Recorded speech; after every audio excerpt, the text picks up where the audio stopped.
Yes, this is a classroom, and as you can see, the seats are well set. The environment is so clean and clear, and this should now ring something into your mind, meaning this is our every Tuesday class job market we have been following and we have been waiting. So it means that I'm calling for your attention so that today in this episode we join hands together, we join skills together, we join vision together so that we learn as usual.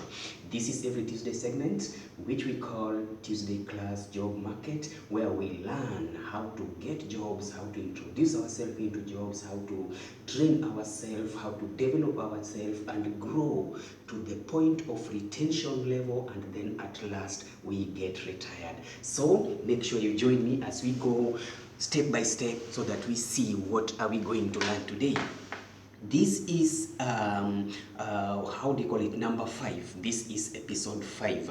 Remember, we have done episode 1, we have done episode 2 part 1 and 2, we have done episode 3, we have done episode 4 part 1 and 2. Now this is episode 5. In episode 5, remember, we had written a cover letter, we had seen the formatting of cover letter. Before we are called for interview, there's a small patch, there's a small bridge that also we have to cross. Remember, I told you in recruitment process or in employment process is a series that you have to equip yourself well. It's not all about getting A, it's not all about getting first class. We have some social plus ethics that we should follow before we really grab that job.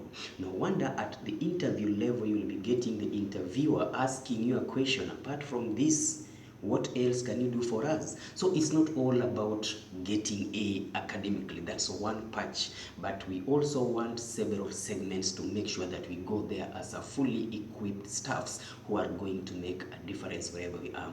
Welcome again. I am called Mark.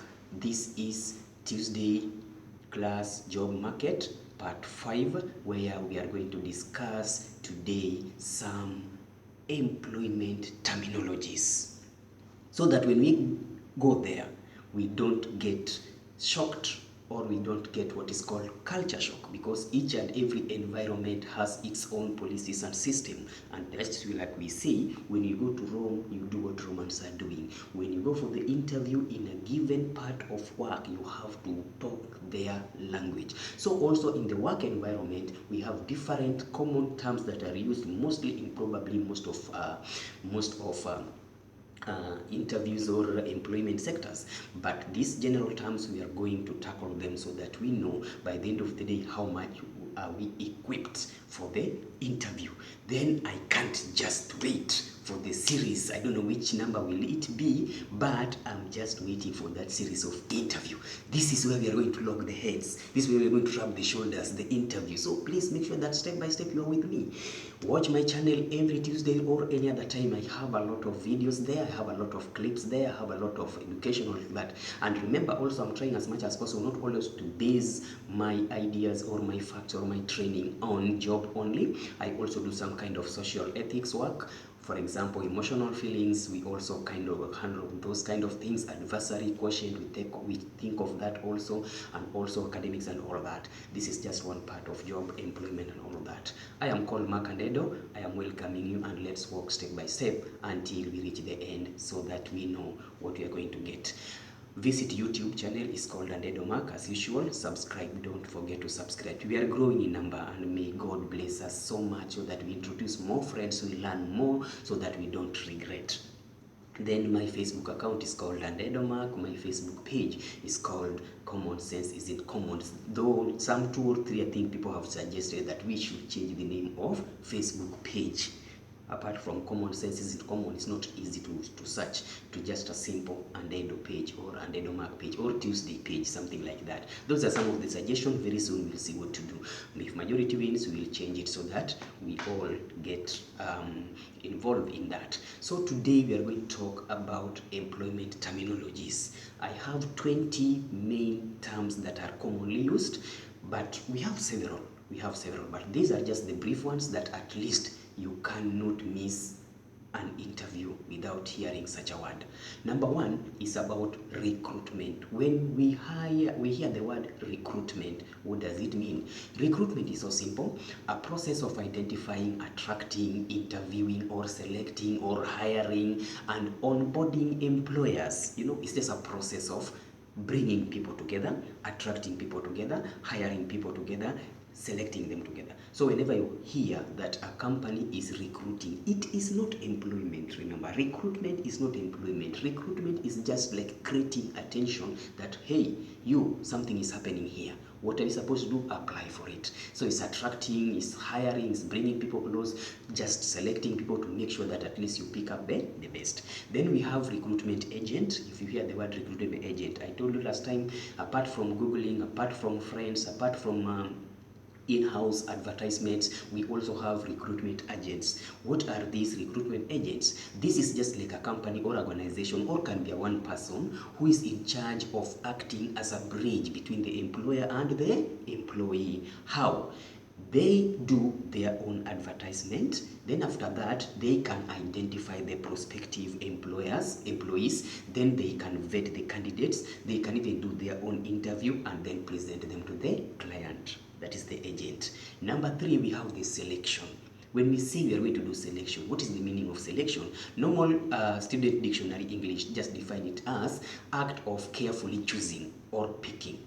But now, because we are dealing with human resources here, we are just going to say this is an act of carefully choosing someone as the best fit, or as the best relevant person for that particular duty, that is selection. So you have to equip yourself before you are selected. Remember, we have a lot of applicants. What will you do to make sure that out of 10,000 you are the only 50 that are selected? Out of 10 applicants, you are the only one who was selected. You have to be selected out of many. Then we have shortlisting. You hear many companies says only shortlisted will be contacted. What is this shortlisting? Shortlisting is a process of identifying a candidate. From selection, you can select maybe 50 people. Then out of 50 people, again, you do some kind of samples. Then you come up with a shortlisting of maybe 20 or 10. So it's a process from recruitment to recruitment agent, maybe to selection, then shortlisting. So it's a list. It's just the way it suggests, the way name is suggesting. It's a form or a list or maybe a paper printed with names of individuals who have qualified to the next level. So we can say shortlisting is the process of identifying candidates from the applicant pool. A pool is a wider kind of group. Then the best that meet the job requirement. You shortlist them and now you prepare them to call them for interview. Blind call. I remember I used this word in episode 2, the blind call. When we are looking for the job, what is a blind call? Blind call, generally we can just say it's a call that is unplanned, because you did not it's not in a system. Like you can do application, but because it's taking too long, maybe they say the last application will be on date 10th, then shortlisting will come out on 15th, but now it is 20th, 25th, you have not heard anything. You can just decide to do a blind call. You are calling to confirm. It's like a follow-up activity to make sure that at least maybe did your letter reach or what's happening. Is the recruitment process of an interview okay? What is it? It's just, and it's always a good of you. Many people don't do that, but it's always good to do a blind call. Or maybe you're looking for a job, just take your call, take a company's number, call them. Excuse me, sir, I just wanted to confirm whether there is a vacancy of such a position in your company. You see, that one is called a blind call. A call made after job application or after interview, just to check up on the situation or the status of your application. Then we have another term which is called screening. Screening is the process used to determine qualification and the ability. Just the way we screen, the good one this side, the bad one this side, the possible ones this side, Screening is just also another process of determining the qualifications and the abilities of the applicants. Then we have another term number 7. We are in number 7, pre-screening, preliminary how can I say it? Preliminary interview. Then we can also call it a pre-employment screening. What is the meaning of this term, pre-employment screening? This is the first step of the interview process. Full stop. Before we do the real interview, I can come to you. Maybe I told you interviews on Tuesday, then I get you waiting in the lounge there. I can come and start asking, yes sir, what is your name, Mark? What is the qualification, blah blah blah. That pre-questions that you are answering before the main interview is what we call pre-screening. So pre-screening, remember, can be even done at the recruitment level, can be done at the selection level, can be done even before shortlisting, and even during blind call. You never know, they might ask you questions through the call. That is also called preliminary interview, which is the same as pre-screening. Then what is interview? Now the real interview. This is where the rubber meets the road. Interview now, this is a structured conversation. It's a planned conversation. It's a talk. I want to know you better. Apart from what is written in your CV, orally, what can you give me? Physically, what can I see? Are you physical enough to handle this job? Because some jobs need physical health. Apart from just telling me you are healthy, if I see you physical body built, are you built enough, tough-headed and all that. Some professional jobs like the hairstyle, they will have to look at that. We will be looking at all these things during the interview. So we can say interview can be divided into three: structured, non-structured, and just not structured. You see, unstructured, semi-structured, and then structured. Structured means this is a planned series of questions. Maybe you will get the interviewers with the forms of questions. That is structured. Semi-structured, of course, now this is just a hit and run type of questions plus some few that are written or planned. Then unstructured, totally, this is random kind of questions. Nobody plans to ask you anything. And even you will be hearing from a distance when the interviewer is asking the other person, yes, my colleague, do you have any question for him? And you, do you have any question? That's random questioning and maybe just imagination and all that, meaning that already they have a lot about you, so they don't have really something official. That is unstructured. So remember, we'll be talking about those things deeply when we go to the segment of interview.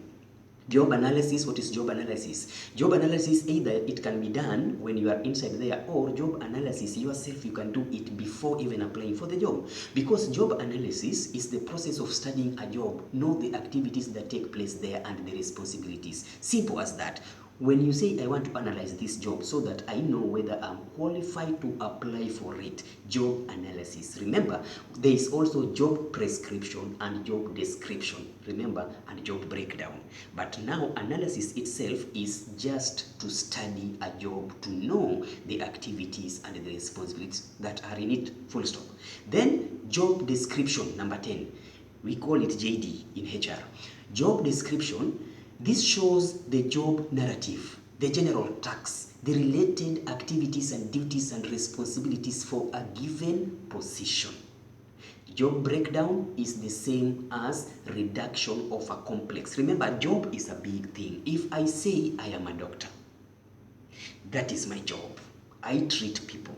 But now, in terms of treatment here, we have breakdown. We have the dentist, we have the I don't know those terms of doctors, but we have those doctors who deal with the bones, we have doctors who deal with the heart, we have doctors who deal with the blood system, circulatory, whatever, I don't know. Those who help mothers give birth, and all of them are doctors. But now job breakdown, now you will go. If my work is a dentist, what is my job breakdown? Maybe removing the teeth, cleaning them, tooth canal, all those things, doing all those things, job breakdown, what you are doing there. So a breakdown is just a reduction of a complex job into individual tasks, showing step-by-step process of achieving something. Then we have orientation. So remember please, job analysis, job description. Job description and job prescription is just the same. Don't worry a lot. Then job breakdown is just a complex form. You break it into step-by-step series of sequences. Then we have orientation. What is orientation? Now you have done everything. Now we are past interview. You remember? What is orientation? We normally say orientation. Orientation takes place within 2 to 3 days. And in most cases, I handle it so much where I am working. To orient a new recruit is just a step-by-step show of activities that takes place in that place. Now I have employed you. Your work is security manager. What are your duties? For example, security is so big, but now we have securities. We deal with the client, we have customer service inside, we have the knowledge of workstations, we have the whatever and all that. If you're working in CCTV, also we have those the orientation that you are going to do. So orientation is just an introduction, or we can say is a brief explanation introduction or a guide to a job, and it takes within 1 day or 2 days. I will tell you now, as an X-ray screener, your work is work here, you screen the bag. When a bag like this, like, you should put it aside. Already you know what to do, but I'm introducing you to this new environment so that you don't just assume. It's good to get introduced to new environment to avoid what is called culture shock. Then we have job training. Job training, this is teaching or developing one's or others in any skill, knowledge, fitness, or whatever. And in job training, almost is it's not really orientation. During orientation, we can also do what is called job training. But job training is something that is endless. Orientation, I told you, just take 2 to 3 days. Job training can take place anytime, so long as you are working. That's why we have 2 types of job training. It can be either OJT, on job training, or off job training. You are working, yet you are still being trained. Like in our place, sometimes we call them refresher training, on job training. I am working here as a typist, yes, but yet I'm still being trained on how to use a new laptop, a new computer, and all that. So I am working, I'm being paid, yet I'm also still training on job training. Off job training is like you are out of the job, maybe you are in vacation, you are off duty, and again you are going for training. Like, let's say the whole week, 5 days, there's a time I got out of my workplace, I went for training. No, I don't report at work, yet I go for training. I will be paid in all sequences, I will be paid, yes, but one, I am not on duty. If I'm not on duty, it's called off job training. If I am reporting and signing in as usual, yet I am training, that one is called on job training. Then we have development. Development now is the wider range of training. By the way, training and development are not the same. Those people who have learned English, in most cases, is telling us training, development, the same thing. Never. In HR, they are not the same. When I say a staff is being trained, is different from saying a staff is being developed. If I am to develop a staff, I'm going to look at 360 degrees of this staff. Apart from attitude, apart from physical fitness, apart from skills, apart from social ethics and relationship, apart from the mental power and all that. So to develop somebody is to look at the whole complement of a person or of a staff for better achievement or better results from the work.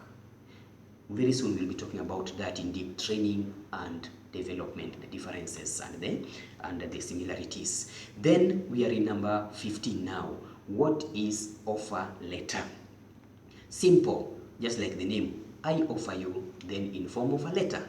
You are supposed to come to my company, welcome, and I invite you to start working on Monday. I have given you an offer letter. That offer letter, you have to keep it seriously, because next time it will be needed. Offer letter now is the opposite of cover letter. Anyway, offer letter, this is a formal document sent from the employer to employee, offering them a job to a company. What about contract? After the offer letter, you are supposed now to ask for the contract. Very important. And contract will be having either 2 episodes or 2 series, very more about a contract, because I've learned a lot about contracts. I've learned a lot, I've had a lot of cries, I've had a lot of folk cries about the contract, because a time normally comes when we are so desperately in need of work. We are so humble, we are so kind, we are so in need, to the extent that when we hear we have an offer letter and a contract there, we don't even read the contract. And just like we say in the court, don't speak when the CID comes to arrest you, because each and every word you give out will be used against you in the court of law. The same to me, my employer. That contract, once I put my signature there and I did not read, what about if there is a section that is saying that on Fridays we kill every staff, or one staff by one by one? Maybe you have 5 months to be killed. You are signing your death certificate unknowingly. So we'll be talking more about the contract. But as per now, just know, contract is a document prepared by the employers to employees at the time of the employment process, and then it lays down the terms, rules, and regulation. Let's leave it there. What about deployment? Now you have been accepting the company. Deployment, simple, to put you into actual location of duty. I am going to send you to a special place where you'll be working for. That is deployment. In my area of work, sometimes we do several employment every day, especially for people, we call them relievers. Those who are off, then those who are replacing them, when they come to work now, we have to deploy them every day. So simple word of deployment is showing you a simple place where you are going to work for that specific day or month or year. Then what about workstation? Workstation. Workstation. What is this workstation? Somebody say, don't leave your workstation. Don't leave your location. Don't leave your deployment area. In HR, those things are not the same. Those terms are not the same. But in a layman language, they mean the same thing. So those one we'll talk about them. Today, let's talk about the workstation. A special computer designed. So in short, in a workstation, there must be a computer. I don't know, that's according to me, but do your research and understand what is a workstation. So you don't just call any table a workstation. A workstation, there must be a computer designed for technical or scientific applications, and it intended to be used by one person or by one operator. That's a workstation. For example, I am a certified X-ray screener, aviation certified X-ray screener. At the airport, everybody has a work location, can be transfer. For example, transfer alpha, transfer A. I'm working in transfer A in a very big airport. Then that is a workstation, a working location. My location is transfer A. Then I have the workstation. Within transfer A, we have several X-ray stations, like over 20. I remember transfer alpha, over 20. Then out of 20, today my workstation might be line number 9. So when you come to number 9, you will get my table there with computers, X-ray machines, detectors, whatever, and all that, sensors and everything. That is my workstation, a computerized for scientific functions. Then we have number 16. We have the workstation, of course, I've said, a special computer design technical area. Then number 19, we have what is called NOC, N-O-C, N-O-C, no objection certificate. Some people call it non-objecting certificates. These are legal certificate issued by your agent or your sponsor or your employer, giving to you, meaning that whatever you are going to do, if you are leaving my workstation, if you want a new position, if you want to go to a new employer, I will give you a certificate, meaning that I am free and I am okay with you leaving. I am not objecting you are leaving, and may God bless you in your endeavors. So this is a certificate, and please don't misunderstand it with the letter of recommendation or letter of certification, or we have a letter of appreciation. HR, we have a lot of terms. So we have letter of appreciation, letter of recommendation, letter of certification, and then letter or certificate of non-objections. Then another one, some people also use of NCI, non-compliance certificate. Non-compliance certificate, now this one is given to people who are not doing the right thing. I've warned you, I've given you warning, but still doing the same thing. For example, you are coming to my work when you are drunk, and for me and alcohol, we don't train. I will give you NCI, yeah? Non-compliance certificate.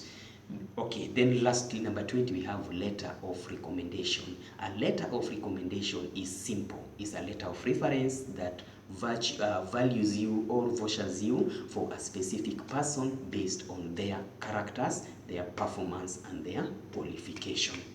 This is not NOC. NOC is a non-objecting. I'm not objecting your move. Full stop. Simple and clear.